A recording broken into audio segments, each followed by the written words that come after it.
প্রক্রিয়াটা হচ্ছে আমাদের এখান থেকে কোর্টের আদেশ এবং আমাদের চিঠি সহ মিনিস্ট্রি অফ হোম অ্যাফেয়ার্সের কাছে যায় এবং হোম অ্যাফেয়ার্সের আন্ডারে অর্থাৎ ইন্সপেক্টর জেনারেল অফ পুলিশের অফিসে একটা আলাদা সেকশন আছে, সেখান থেকে এটা ইন্টারপোলের কাছে পাঠানো হয়। আমরা যাদের বিরুদ্ধে আজকে এই রেড নোটিশ অথবা ইন্টারপোলের মাধ্যমে রেড নোটিশ জারি করার জন্য পাঠিয়েছি তারা হলো মিস্টার ওবায়দুল কাদের, মিস্টার আসাদুজ্জামান খান কামাল,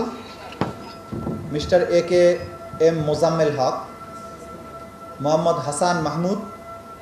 জাহাঙ্গীর কবির নানক, শেখ ফজলে নূর তাপস, মহিবুল হাসান চৌধুরী নওফেল, নসরুল হামিদ বিপু, মোহাম্মদ আলী আরাফাত এবং তারিক আহমেদ সিদ্দিকী। এই 10 জনের বিরুদ্ধে আমরা রেড নোটিশের জন্য সমস্ত ডকুমেন্ট তৈরি করে আমাদের অফিস থেকে ইন্সপেক্টর জেনারেল অফ পুলিশের অফিসে পাঠিয়েছি এবং তারা সেখান থেকে যথানিয়মে এটা ইন্টারপোলের কাছে পাঠাবে।